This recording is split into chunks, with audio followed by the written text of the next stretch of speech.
नेपाली कांग्रेसको केन्द्रीय समिति बैठकमा सदस्यहरूले संघ र प्रदेशको निर्वाचनमा पनि गठबन्धन बीचको तालमेललाई निरन्तरता दिनुपर्ने सुझाव दिएका छन्।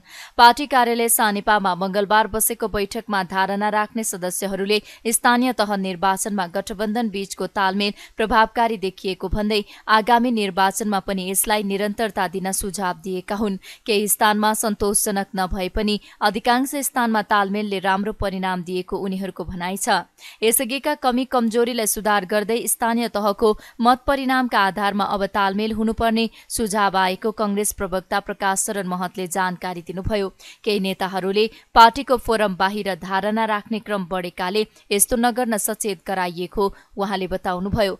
महतले पार्टीभित्रको विमति र असन्तुष्टिहरू बैठकमा राख्न निषेध नगरिएको बताउनुभयो। त्यस्तै उहाँले वर्तमान सरकार गठन भएको 1 वर्ष पूरा भएको र सरकार सन्तोषजनक ढंगले चलेको दावी गर्नुभयो। जुन निर्वाचन भयो त्यहाँ निर्वाचनको अनुभवलाई आधार मानेर कहाँ कमी कमजोरी रहे, यो गठबन्धन भएका ठाउँमा पनि क्रियान्वयनको सिलसिलामा के कस्ता कमी कमजोरी रहे त्यसलाई पनि मध्यनजर राखेर समयमै यो साउनभित्र नै यो के अरे गठबन्धनको टुङ्गो लगाउने र भाद्रभित्र नै पार्टीको टिकट टुङ्गो लगाइसक्नुपर्छ। समयमा त्यो भयो भने अनि हाम्रो आफ्ना कुराहरूलाई चाहिँ समयमै स्पष्ट ढङ्गबाट जनताको बीचमा राख्न सकिन्छ र परिणाम राम्रो आउँछ। र सँगसँगै साथीहरूले अब जति पनि पार्टीभित्रका असन्तुष्टि अथवा फरक मतका विषयवस्तुहरू छन् केन्द्रीय समितिभित्रै ती कुराहरू चाहिँ राखिदिँदाखेरि बरु यहीँ जति कुरा राखे भयो त्यसको लागि बाहिर नै त्यो गएर भन्नुपर्ने स्थिति नआउँदा राम्रो हुन्छ। त्यसो भयो भने हाम्रो चाहिँ एकता र हाम्रो जुन लक्ष्यप्रति हामी सबै एकजुट छौँ भन्ने कुराहरू त्यो सन्देश जनताको बीचमा जान्छ। पार्टीको केन्द्रीय समिति बैठकमा छलफल हुन्छ। साथीहरूलाई त सबैलाई राख्ने छुट छँदैछ नि केन्द्रीय समितिमा।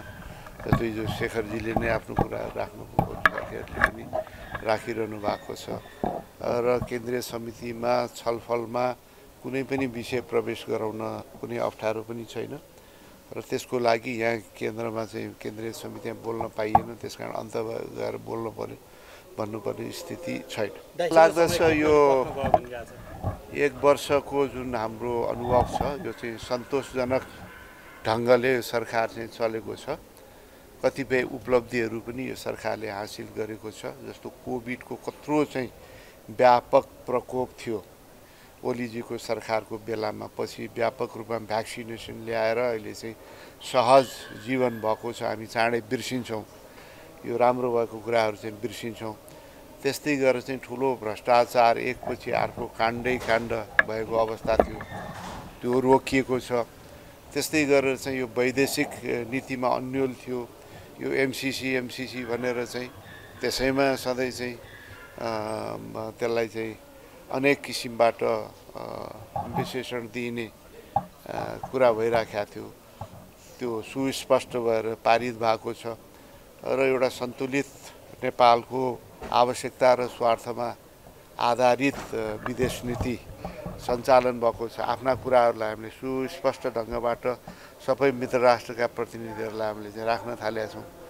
समग्रमा मलाई लाग्छ सन्तोषजनक छ र हामीले यसमा असन्तुष्ट हुनुपर्ने कारण छैन। यद्यपि यो गठबन्धन सरकारको लिमिटेसन हुन्छ।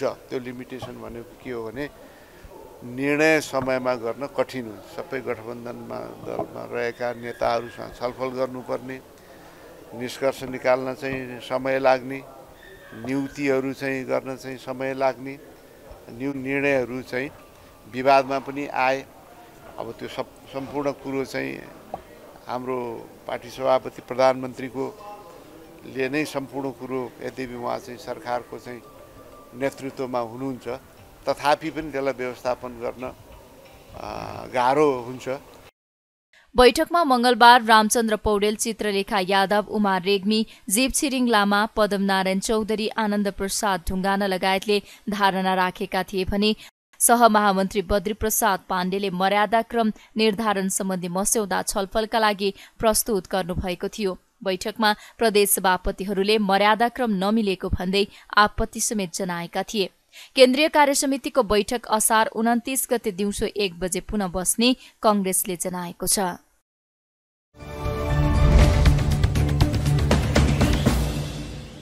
नेकपा एकीकृत समाजवादीले नेपाल एक चीन नीतिमा दृढ रहेको र चीनको आन्तरिक मामिलामा बाह्य हस्तक्षेपको पक्षमा नरहेको स्पष्ट पारेको छ।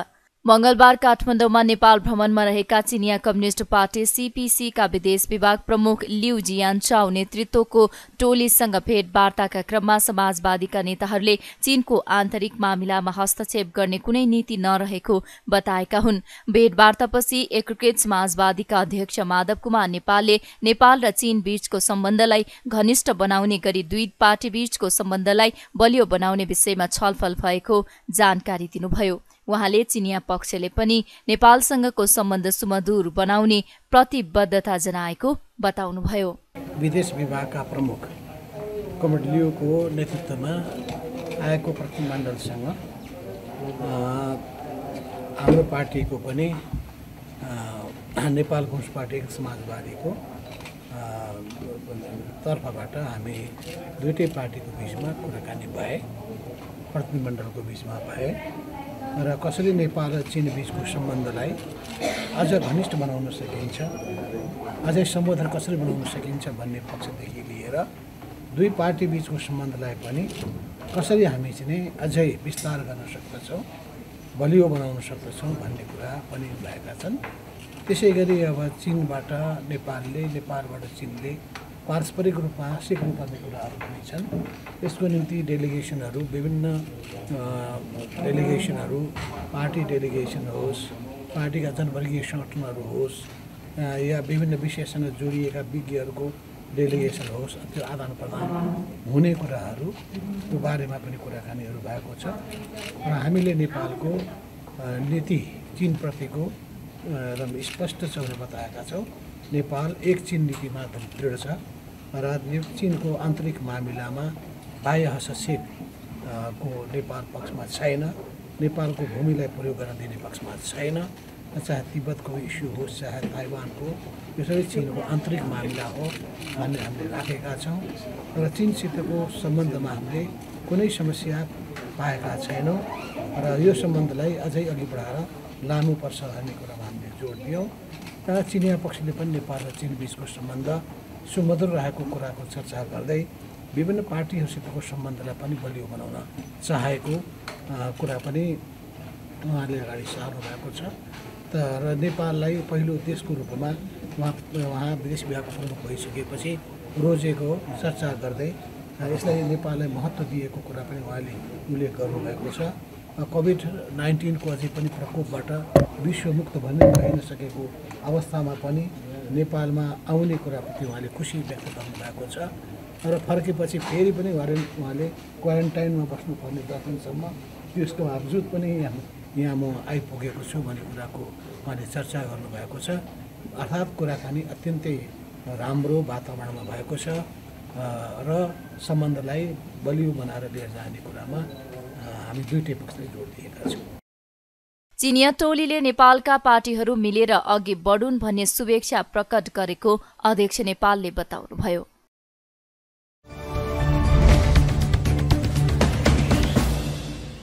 नेपाल भ्रमणमा रहनुभएका चिनिया कम्युनिस्ट पार्टीका विदेश विभाग प्रमुख लिउ जियानचाओले नेकपा एमालेका अध्यक्ष केपी शर्मा ओलीसँग भेटवार्ता गर्नुभएको छ।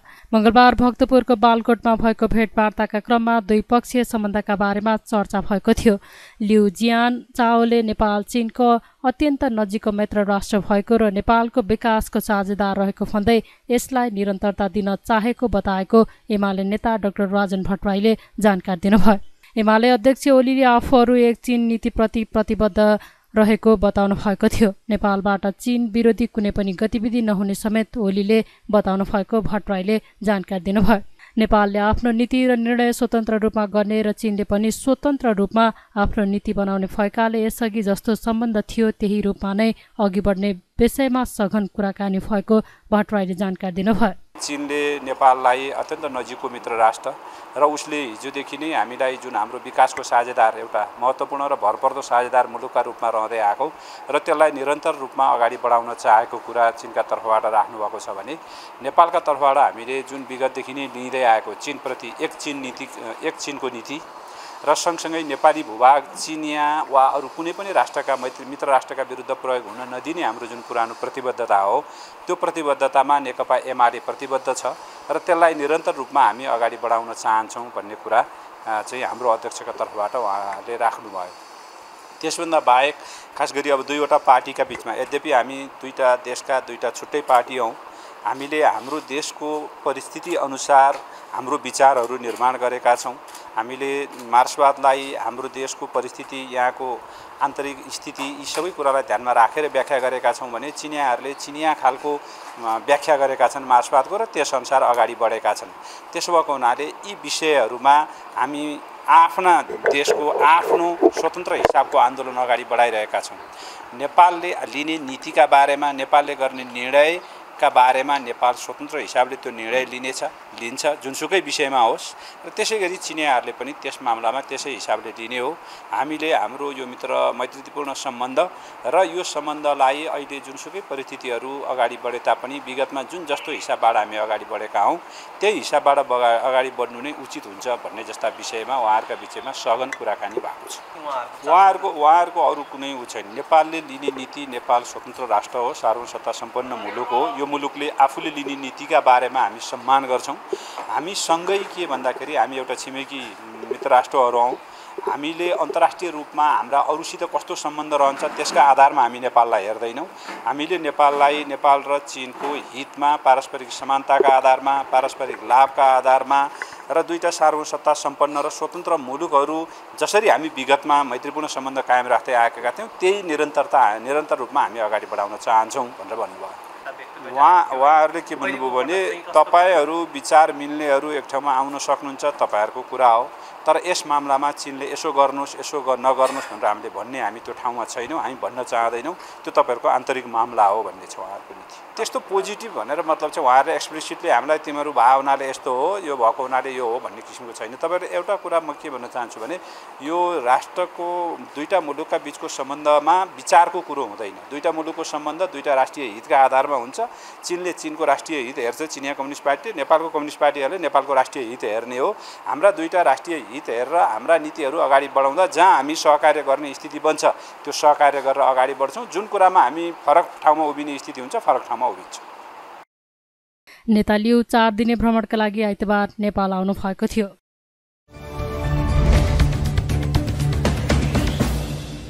नेकपा एमाले सार्वजनिक लेखा समितिको सभापति प्रतिपक्षलाई दिनुपर्ने भन्दै समितिको मंगलबारको बैठक बहिष्कार गरेको छ।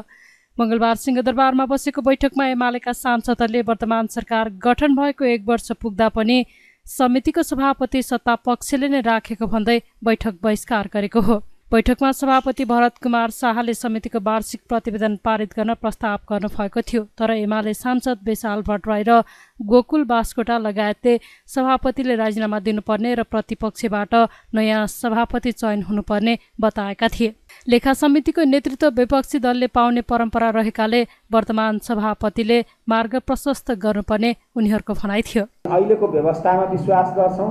आजको व्यवस्थाले के भन्छ त भने सरकारले गरेको खर्चलाई परीक्षण गर्ने र त्यसप्रति उचित दृष्टिकोण राख्ने काम चाहिँ सरकार आफैले गर्नु हुँदैन भन्ने मान्यता यसको मूलभूत मान्यता हो। सरकारले गरेको खर्चको परीक्षण कम्तीमा प्रमुख प्रतिपक्षी दलले गर्न पाओस् भनेरै विपक्षीलाई दिने चलन छ र नेकपा एमालेको सरकारको पालाका कुरा गर्ने हो भने एक दिन पनि हामीले यो सरकारमा बसेको पार्टीको हैसियतले लेखा समितिमा हामी बसिराखेनौँ। तर यो विगत 1 वर्षदेखि चाहिँ हामी अलिकति आश्चर्यचकित पनि भएका छौँ। हुन त 1 वर्ष अगाडि केही वर्ष अगाडि अहिलेको भर्खरै पदमुक्त हुनुभएको अर्थमन्त्रीज्यू चाहिँ लेखा समितिमा सत्ता पक्षबाटै चुनाव लडेर अब स्वाभाविक रूपमा सत्ता पक्षसँग बहुमत हुन्छ नै, बहुमत भएकैले सत्ता पक्ष भएको हो, उहाँले जितेरै सभापति चलाउनु भएको थियो। त्यो अलोकतान्त्रिक अवस्था पनि हामीले बेहोर्यौँ। तर आज चाहिँ हामीले त्यो अपेक्षा बिल्कुलै गरेका थिएनौँ। तर यो 1 वर्ष हाम्रो लागि तिक्ततापूर्ण नै रह्यो। त्यसो भएको हुनाले लोकतन्त्रमा विश्वास गर्ने एउटा दल हुनुको नाताले नेकपा एमाले अनवरत रूपमा अविराम रूपमा यो मुद्दा उठाउन चाहन्छ कि वास्तवमा सार्वजनिक लेखा समिति विपक्षीलाई दिनै पर्छ। त्यो लोकतान्त्रिक एउटा संस्कार पनि हो। जो जम्मा 23वटा बैठक चाहिँ अवरोध भएका, अवरोध पनि के हो, हामीले विरोध जनाएको हो। तर त्यस बेला पनि हामी सबै समितिका बैठकमा सहभागी होइन। अब व्यावहारिक रूपमा कोही जिल्लामा थियो होला, कोही केही होला, तर नियोजित रूपमा कुनै समितिको बैठकमा नजाने वा बहिष्कार गर्ने हाम्रो कुनै पनि नीति त्यो बेला रहेको थिएन। त्यसकारण यसलाई हाम्रो अनुपस्थिति वा संसद चाहिँ कतिपयले त संसद विघटनको पनि भन्नुभयो। असार 28 भन्दा यता विघटन भएको र संसद त्योभन्दा अगाडिको प्रसङ्ग हो।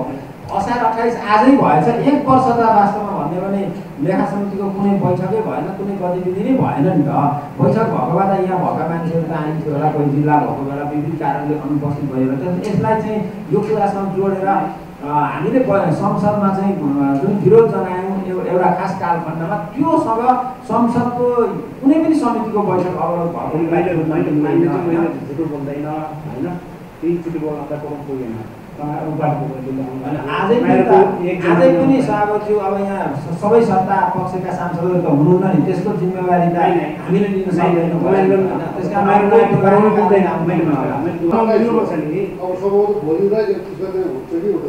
यो सम्बन्धमा आज हामी तपाईँको कन्सर्न भनेको छ यो सार्वजनिक लेखा समिति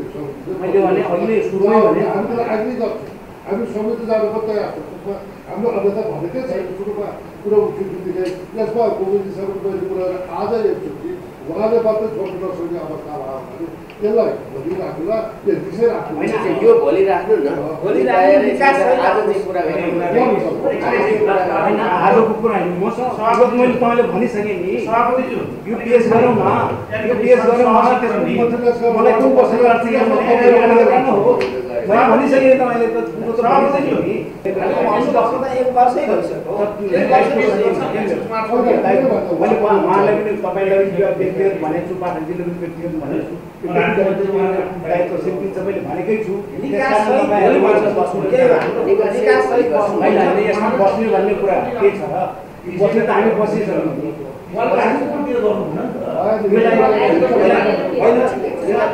यसलाई पेस गरौँ होइन होइन गोकुलजी, यसलाई पेस गरौँ, त्यसपछि म तपाईँलाई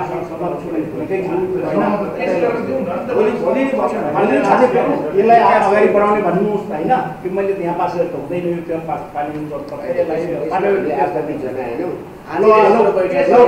पार्लिमेन्टमा पेस गर्ने भयो। यसलाई पेस गर्ने भयो है।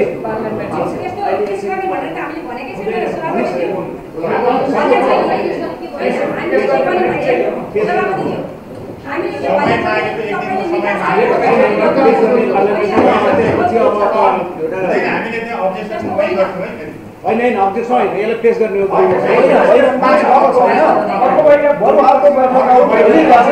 निकास सहित गर्नु, निकास पनि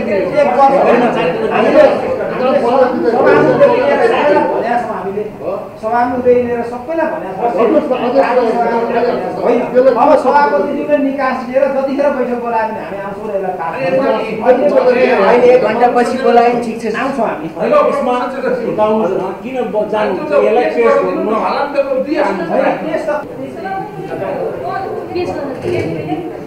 सभापति शाहले वार्षिक प्रतिवेदन पारित गरेर सभापतिको विषयमा छलफल गर्न आग्रह गर्दा प्रतिपक्षी सांसदहरूले सभापति फेरिएपछि मात्रै लेखा समितिको काम कारबाहीमा भाग लिने भन्दै बैठक बहिष्कार गरेका थिए।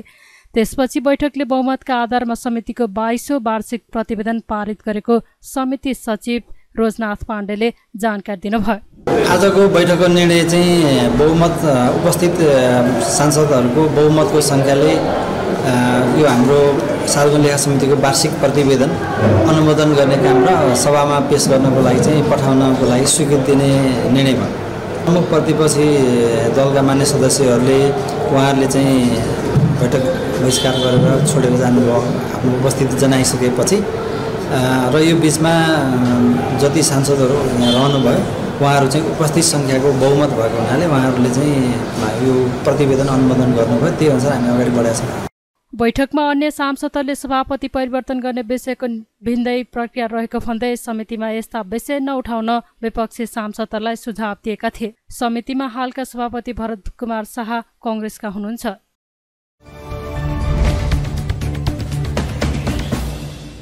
राष्ट्रिय सभा सदस्य वामदेव गौतमले उपसभामुख र राष्ट्रिय सभा उपाध्यक्ष लामो समयदेखि खाली हुनु लाजमर्दक कुरा भएको बताउनु भएको छ। राष्ट्रिय सभाको मंगलबारको बैठकमा गौतमले उपसभामुख र राष्ट्रिय सभा उपाध्यक्ष चयन गर्न सरकार, राजनीतिक दल र संसदको ध्यान नपुगेको र यो लाजमर्दक कुरा भएको बताउनु भएको हो। उहाँले संविधान सभामा उपाध्यक्ष र उपप्रमुख महिला राख्ने व्यवस्थाकै कारण चयनमा ढिलाइ भएको दावी गर्दै पुरुष अनिवार्य भनेको भए 5 दिनमा नै नियुक्त हुने तर्क गर्नुभयो। 2 पदमा निर्वाचन गराउन माग गर्दै महिला सांसदहरूले आन्दोलन गर्नुपर्ने उहाँको सुझाव छ। मैले खास गरिकन व्यवस्थापिकीय सम्बन्धमा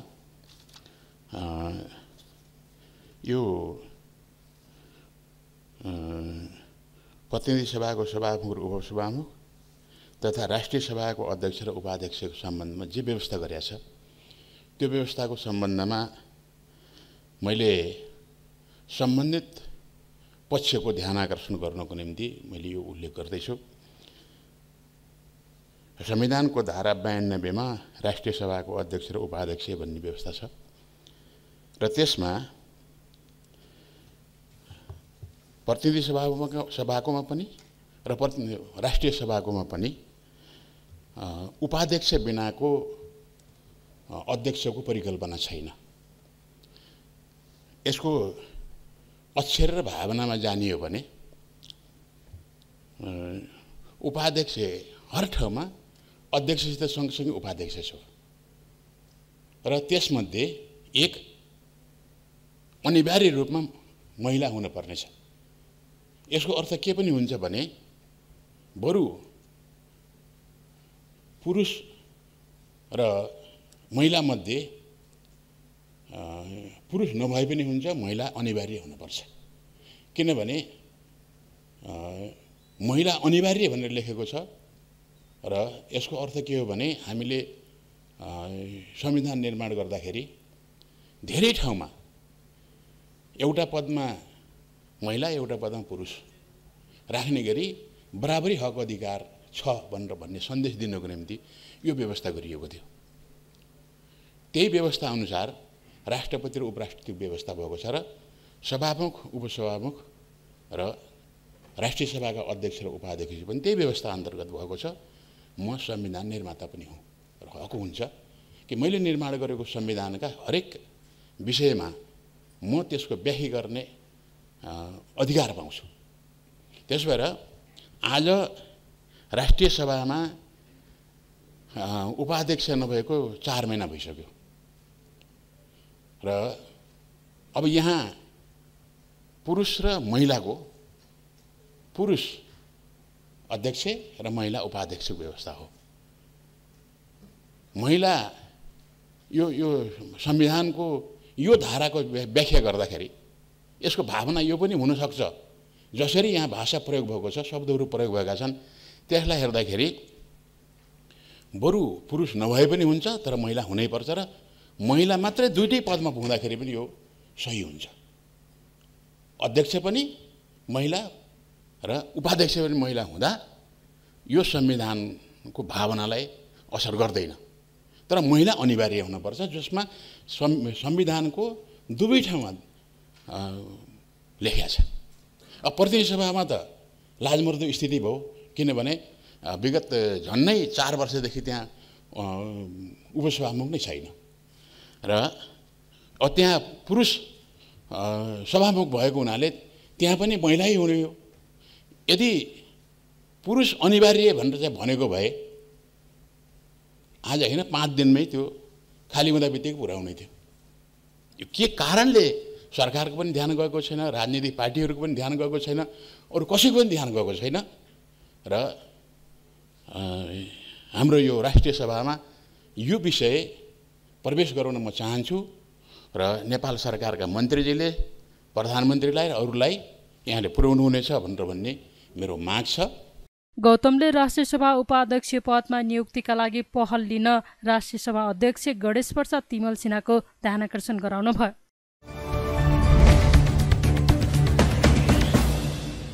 प्रमुख प्रतिपक्षी दल नेकपा एमालेका सांसद देवेन्द्र दाहालले सत्ता र गठबन्धन टिकाउनका लागि नै संवैधानिक परिषद सम्बन्धी विधेयक राष्ट्रिय सभामा दर्ता गरेको आरोप लगाउनु भएको छ।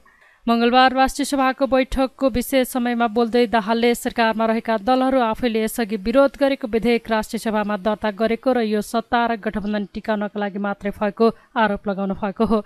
उक्त विधेयकको सम्बन्धमा सभामुख अङ्ग्री प्रसाद सापकोटाले विगतमा सर्वोच्च अदालतमा मुद्दा हालेको भन्दै राष्ट्रिय सभाका अध्यक्षले सभामा छलफल गराउनु पूर्व सभामुखको धारणा बुझ्नुपर्ने जिकिर गर्नुभयो। त्यस्तै उहाँले प्रतिनिधि सभा र राष्ट्रिय सभामा धेरै विधेयकहरू अड्किएकाले विधेयकलाई हेर्ने अनुगमन सुपरिवेक्षण र सुझाव समिति बनाउनु पर्ने प्रस्ताव गर्नुभयो। मलाई लाग्छ यो संसद यदि अधिकार सम्पन्न हो भने, सार्वभौम हो भने, पक्कै पनि हो यो संसद त सार्वभौम छ, अधिकार सम्पन्न छ भनेदेखि यस्ता विधेयकहरू हेर्ने गरी एउटा संसदमै प्रतिनिधि सभा र राष्ट्रिय सभा दुवै ठाउँमा यो विधेयकलाई हेर्ने एउटा स्पेशल एउटा अनुगमन सुपरिवेक्षण र सुझाव समिति हुनुपर्छ भन्ने म प्रस्ताव राख्न चाहन्छु। किनभने सरकार के काममा अल्झिन्छ र विधेयकहरू अलपत्र परिरहेका हुन्छन्, कानुनहरू अलपत्र परिरहेका हुन्छन्। स्वाभाविक रूपले अघि मैले भने कानुन निर्माण सदनको संसदको पहिलो काम हो भनेर, तर त्यसतर्फ ध्यान गइरहेको हुँदैन। त्यो समितिले त्यो जुन हामी समिति बनाउँछौँ त्यसले विधेयकको अवस्थाको बारेमा जहिले सुके पनि अनुगमन गर्ने, सुपरिवेक्षण गर्ने, त्यसबारेमा सरकारलाई झकझक्याउने, आखिर त्यो बिजनेस दिने, त्यो विधेयक ल्याउने भनेको त सरकारले नै हो, त्यसको ड्राफ्ट पेश गर्ने भनेको त सरकारले नै हो। त्यसकारण त्यसको लागि एउटा समिति निर्माण हुनुपर्छ भन्ने म जोडदार माग राख्न चाहन्छु। यो नगरी नहुने स्थिति आयो। यो प्रतिनिधि सभामा पनि आवश्यकता भयो र राष्ट्रिय सभामा पनि आवश्यकता भयो। यही सभाले त्यस्तो समिति बनाउन आवश्यक रहेको छ। त्यसको लागि कानुन हामी आफैले कानुन बनाउने हो कि अथवा कुन विधि अन्तर्गत बनाउने हो, त्यस अन्तर्गत यो काम गर्नुपर्छ भन्ने मलाई लाग्छ। र धेरै पटक भइसक्यो हाम्रा 12वटा विधेयक खोइ, हाम्रो 12 विधेयक खोइ भनेर कसैले सुनवाई गर्दैन। जुन संविधानमा उल्लेख गरेका कुराहरू, कानुनमा उल्लेख गरेका कुराहरू जनताले किन नपाउने? पाउनु पर्यो। जनताले ती अधिकारहरू पाउनु पर्यो, ती अधिकारको सुनिश्चित गर्नु पर्यो। त्यसबारेमा अब हामीले बहस चलाउने कि नचलाउने, बहस चलाउनु पर्छ।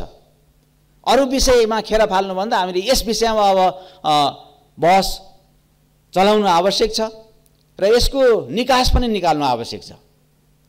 कसरी जाने? अघि मैले एउटा प्रस्ताव गरेका थिएँ, त्यो त कानुन निर्माण सन्दर्भमा भएका जुन समस्याहरू छन् त्यसको समाधान गर्नका लागि र अरू पनि धेरै कुराहरू छन् जो चाहिँ संसदले निकास दिनुपर्छ र जुन जनताले जनताको आन्दोलनबाट जुन उपलब्धिहरू हामीले प्राप्त गर्यौँ ती उपलब्धिहरू चाहिँ जनताले उपभोग गर्न पाउनुपर्छ र त्यसको लागि हामी लाग्नुपर्छ भन्ने मलाई लाग्छ।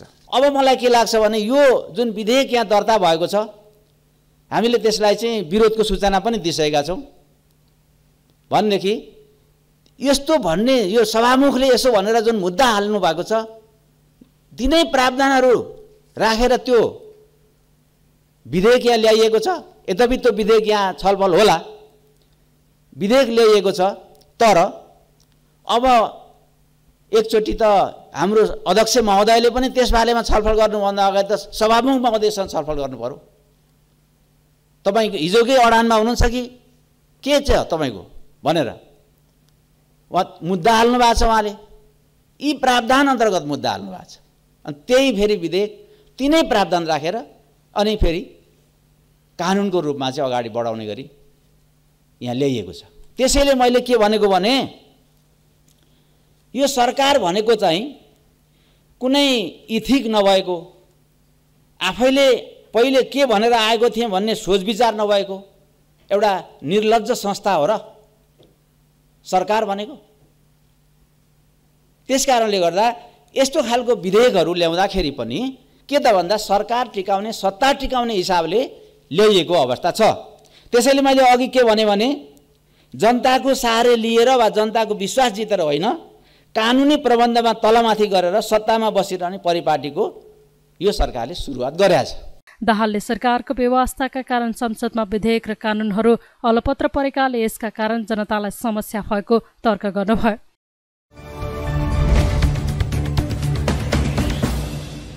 जनता समाजवादी पार्टीका संघीय परिषद अध्यक्ष डाक्टर बाबुराम भट्टराईले आफूहरूको बस पार्टीको रूपान्तरण र पुनर्गठनमा केन्द्रित रहेको बताउनु भएको छ। मंगलबार काठमाडौँमा आफू पक्षीय केन्द्रीय समितिको विस्तारित बैठकलाई सम्बोधन गर्दै उहाँले पार्टीलाई देशव्यापी बनाउनका लागि रूपान्तरण र पुनर्गठनमा बहस गर्न खोजेको बताउनु भएको हो। भट्टराईले पछिल्लो समय अध्यक्ष उपेन्द्र यादवले एकपक्ष निर्णय गर्दै हिँडेको र पार्टीभित्र कुनै छलफल नै नगरी वीरगञ्जमा बैठक बोलाएको आरोप लगाउनुभयो। उहाँले वैधानिक ढङ्गबाट बैठक राख्न र सरसल्लाह गरेर विधिसम्मत बैठक राख्न यादवलाई सुझाव दिनुभयो। भट्टराईले आफ्नो मनसाय पार्टी विभाजन नभएको बरु संगठनलाई बलियो बनाएर अघि बढाउनु मात्रै रहेको तर्क गर्नुभयो। वैकल्पिक शक्ति र समावेशी पार्टी बनाउन परिकल्पनामाथि गम्भीर आघात पुगेको र पार्टीमा नै कालो बादल देखा परेकाले त्यसैलाई निवारण गर्नका लागि बैठक बोलाइएको उहाँको भनाइ छ। अर्को एउटा जुन पद थियो त्यसमा हामीले यो पार्टी हिमाल पहाड तराई मधेस जोड्ने पार्टी, विभिन्न जाति समुदायहरूको जुन आन्दोलनबाट आएका मानिसहरू हामी छौँ त्यसको प्रतिनिधित्व गर्ने एउटा पार्टी हो। त्यसैले यो पार्टीलाई हाम्रो नेतृत्व पनि समावेशी र सामूहिक बनाउनुपर्छ भनेर मैले सुरुदेखि नै अहिले भने होइन, कतिपयले बाबुरामले नेतृत्व खोज्यो अरे, मैले त त्यति बेला सुरुदेखि नै पार्टी एकता समाजवादी पार्टी बनाउने बेलादेखि राष्ट्रिय जनता पार्टी बनाउने बेलादेखि निरन्तर भने यो साँच्चै नै यो पार्टीलाई राष्ट्रिय पार्टी बनाउने हो भने, हिमाल पहाड तराई मधेसको साझा पार्टी बनाउने हो भने यसका जुन विभिन्न जातिहरू छन्, भाषिक समुदायहरू छन्, तिनलाई क्लस्टरमा जोड्दा तीनवटा क्लस्टर मूलतः हुन आउँछ। एउटा तिब्बती बर्मेली भाषा परिवार बोल्ने समुदाय, जाति, राष्ट्रियता जसलाई हामीले जनजाति भन्छौँ। अर्को तराई मधेसमा बसोबास गर्ने एउटा समुदाय जसमा मधेसी र थारू समुदाय पर्छ र अर्को पश्चिमी पहाडमा मध्य पहाडमा बस्ने खस आर्य समुदाय हो। यो मुख्य तीनटा जुन जातीय क्लस्टर छन् र त्यसका महिला दलित त त्यसैका चाहिँ अङ्गहरू हुन्, तिनीहरूको प्रतिनिधित्व हुने गरी नेतृत्व समावेशी सामूहिक बनाउनु पर्छ भन्ने मैले डे वानदेखि स्थापना कालदेखि निरन्तर मैले भन्दै आएको थिएँ। पहाडिया पार्टी पनि होइन, यो मधेसी पार्टी पनि होइन, यो जनजाति पार्टी पनि होइन, यो सबै समुदायको जुन प्रतिनिधित्व गर्ने राष्ट्रिय पार्टी हो, राष्ट्रिय चरित्रको पार्टी बन्छ भनेर प्रयत्न गरेँ। तर मेरा मित्र उपेन्द्र यादवजीको उहाँको के एउटा भय हो कि शङ्का हो कि पटक ज्यान गयो, उहाँले मान्नु न आजसम्म मान्नु भएको छैन। तै पनि हामीले मान्दियौँ, ल भइगयो भनेर मैले मान्दिएँ। साथीहरूले मान्नु म त गर्नुपर्छ भनिरहेको थिएँ, तर त्यसको चरम दुरुपयोग गरेर अहिले उहाँ पार्टीको कार्यकारिणी समिति, केन्द्रीय समिति एकापट्टि छ, पछि साथीहरूले एउटा चाहिँ मुख्यालय बनाऊ, हेड क्वार्टर बनाऊ तीनजनाको भनेर पनि बनाइयो स्थानीय चुनावको मुखमा। तर त्यसको अहिलेसम्म त्यसको एउटा पनि बैठक भएन। अब कार्यकारिणी अध्यक्ष बनाइसकेपछि त बोलाउनु त उहाँले हो, विधानले त्यही भन्छ। उहाँले बैठकै नबोलाएपछि के गर्ने? त्यसपछि हामीसँग कार्यकारिणी समिति छ, त्यो कार्यकारिणी समितिको पनि बैठक बोलाउनु भएन। अहिले यो स्थानीय निर्वाचन पछि त 2 महिना समय बितिसक्यो नि, कुनै पनि बैठक बोलाउनु भएन। बाहिर मिडियाहरूमा आयो, उहाँले आफ्नो मान्छे राखेर चाहिँ बैठक बोलाउनु भयो भन्ने कुराहरू चाहिँ आयो। यस्तो पनि कहीँ तरिका हुन्छ र त्यसपछि बैठक बोलाउनको निम्ति त म आफै सङ्घीय परिषदको अध्यक्ष छु, कहिले सामान्य परामर्श त हुन्छ। महेन्द्र यादवजी लगायतका साथीहरू हुनुहुन्छ जो उहाँलाई अलिकति लाग्यो यी साथीहरूले मैले भनेको मात्रै मान्दैनन् भने उहाँको मनको शङ्का हो नि, हामीले किन नमान्ने, राम्रो कुरा किन नमान्ने भनेरै त आएको थियौँ नि। उहाँले बैठेर खबरै नगरे, सत्य कुरा हो। मिडियाका साथीहरू हुनुहुन्छ, तपाईँहरू बुझ्नु होला कथाबाट। कहीँ कुनै यो बिचमा त्यो औपचारिक कुनै बैठक यसरी भएको छ भने भनिदिनु होला। ल हामीलाई यदि बैठकको निम्तो आएर नगएको भन्ने पुष्ट गर्नुहुन्छ भने त्यो पनि हामी मानौँला। होइन, सत्य नै होइन, बैठक नि बस्ला छैन, हामी यहीँ छौँ, काठमाडौँमै छौँ, हामीले बोलाइएको पनि छैन। र अनि उहाँले वीरगञ्जमा यो अहिले सधैँ यो काठमाडौँमा बैठक भइरहेकै थियो, हुनुपर्छ भन्ने त होइन। त्यसो हामी संहितामा गइछौँ, जहाँ गएर बैठक गर्दा पनि हुन्छ। तर यो गर्मीको बेलामा अलिकति सिजन मिलाउँदा पनि हुन्छ नि त भने अहिले वीरगञ्जमै गर्नुपर्ने, त्यत्रो बाध्यात्मक कारण त केही पनि थिएन भने यसको बुझ्नुहोस्, तपाईँ आफै बुझ्नुहुन्छ। त्यस्तै जसपा नेता महेन्द्र राय यादवले पार्टीको विधि र विधान नमानेर एकलौटी गर्दा आफूहरूलाई चित्त दुखेको बताउनुभयो। उहाँले पार्टीभित्र आफ्नो कुरा राख्न नपाएपछि विस्तारित बैठक बोलाउनु परेको भन्दै आफूहरूले पार्टी विभाजन नगर्ने स्पष्ट पार्नुभयो। पार्टीको विधि र विधानको हिसाबमा बहुमतको निर्णय पालन गर्नुपर्ने, बोल्न सबैले पाउनुपर्ने, बैठकबाट वञ्चित गर्नु भनेको यो कस्तो प्रकारको लोकतन्त्र हो, कस्तो प्रकारको पार्टीको अनुशासन हो। त्यहाँबाट हामीलाई चित्त दुखेकै हो। हामीले भनेकै हौँ यो कुराहरू। बैठकबाट वञ्चित गर्नु भनेको एउटा पार्टीको अध्यक्ष भनेर सबैलाई बनाउनु पर्दछ, जानकारी गराउनु पर्दछ, त्यसमा छलफल गर्नु पर्दछ। पहिले 3 जनामा गर्नु पर्थ्यो, त्यसपछि गरिएन। केही साथीहरूलाई अनुपस्थिति गराएर आफ्नै ढङ्गको पार्टी चलाउने हो भने किन हामीले लोकतन्त्रको कुरा गर्छौँ, किन हामी विधानमा लेख्छौँ। त्यहाँबाट एउटा परिस्थिति निर्माण भयो। हामीले बिचमा बारम्बारै कुरा उठ्यो, ठिक छ एउटा अध्यक्ष भएन भने विधानसम्म 2टा अध्यक्ष राख्दौँ, नाम पनि हामीले राख्यौँ एउटा जनजाति कसैलाई राखिदिनुहोस्, भएन। त्यो कुरा पनि हामीले थाती राख्यौँ, ल विधान अधिवेशनमा जाने। कहाँ हामीले कमी कमजोरी गऱ्यौँ। हामी एकताको पक्षधरहरू, किनकि अब नयाँ जनशक्ति पार्टी, पूर्वराज पार्टीहरू, हामीले जबसम्म एउटा महाधिवेशनको सेरोफेरोमा जान सकेन भने एउटा पार्टी बन्दैन। त्यहाँ जोग्यता र क्षमताको आधारमा समानुपातिक जातीय क्लस्टरको आधारमा प्रतिनिधित्व चाहिन्छ। विधानमा त्यसै कारणले चेक एन्ड ब्यालेन्स हुन्छ। कसैको मनमा यो लाग्छ भने धेरै उदाहरणहरू आए।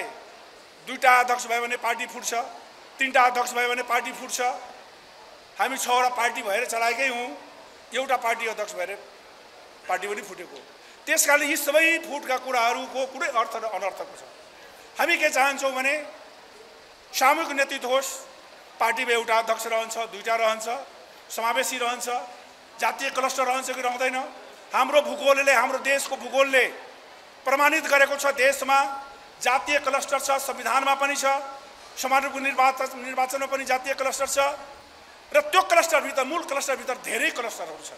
हामी चाहन्छौँ कि सबै क्लस्टरहरूको प्रतिनिधित्व होस्, अल्पसङ्ख्यकहरूको प्रतिनिधित्व होस्, सबै वर्ग समुदायका होइन, जो पहिचान र अधिकारको लागि सङ्घर्ष होइन, जुन होइन जनशक्ति छ, जुन नेतृत्व छ, जुन समुदाय छ, सबैको प्रतिनिधित्व होस्, सबैको साझा फुलबारी बनोस्। यस्तो जनता समाजवादी पार्टी एउटा लोकतान्त्रिक विधि प्रक्रिया र सबैलाई समेट्ने हिमाल, पहाड, तराव र वैकल्पिक शक्ति निर्माण गर्ने जुन हाम्रो सोच र चिन्तन छ र जसलाई हामीले एउटा अभियानको रूपमा अगाडि बढायौँ, हामी मिल्यौँ।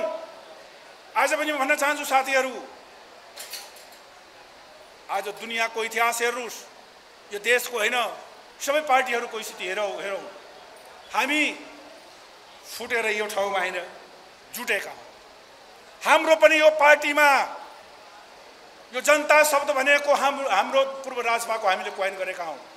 छत्ता छाप भनेको राष्ट्रिय जनता पार्टीको हो। यो पार्टीमा समान अधिकार छ, यो पार्टीभित्र लडिन्छ, यो पार्टीलाई फुट्न दिँदैन। यो हाम्रो अभियान। यो अभियानमा सम्पूर्ण नेपालको यो पार्टीको सबै पङ्क्तिका साथीहरूलाई म आह्वान गर्न चाहन्छु। हामीलाई बोल्न दिने, हामीलाई बैठक पनि बोलाउने, हामीलाई आफ्नो आवाज बुलन्द गर्न दिने, हामीले कहाँ जाने बोल्नको लागि यही थलो बनाएको हो। यही साथीहरूलाई बोलाएर हामीले आफ्नो कुराहरू राख्न खोजेका हौँ। हाम्रो परिस्थिति यो हो। यो कुरा अझै यहाँबाट समाधान भएन भने भोलि देशभरि हामी यही अभियान लिएर जान्छौँ र नेपाली जनतालाई भन्छौँ दोषी को हो, निर्दोष को भने साबित गर्नुहोस्, फैसला गर्नुहोस्, तपाईँहरू जो फैसला मान्न तयार छ। बैठकमा संघीय परिषद अध्यक्ष भट्टराईले राजनीतिक प्रतिवेदन समेत पेश गर्नु भएको छ। पार्टीभित्र विवाद बढिरहेका बेला उपेन्द्र यादव पक्षले मंगलबार र बुधबार वीरगञ्जमा केन्द्रीय कार्यकारिणी समिति बोलाउनु भएको थियो भने भट्टराई पक्षले पनि काठमाडौँमा केन्द्रीय समितिको विस्तारित बैठक बोलाएको हो।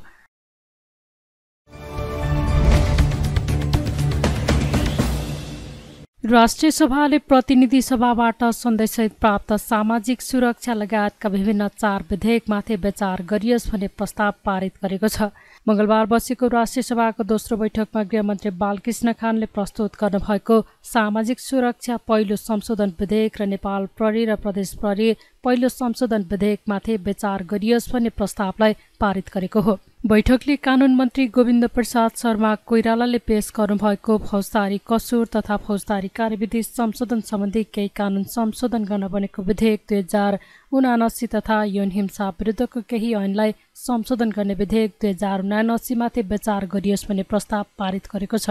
त्यसअघि मंगलबार नै बसेको राष्ट्रिय सभाको पहिलो बैठकले तेजाब तथा अन्य घातक रासायनिक पदार्थ नियमन विधेयक 2079 लाई पारित गरेको थियो। राष्ट्रिय सभाको अर्को बैठक असार 30 गते बोलाइएको छ।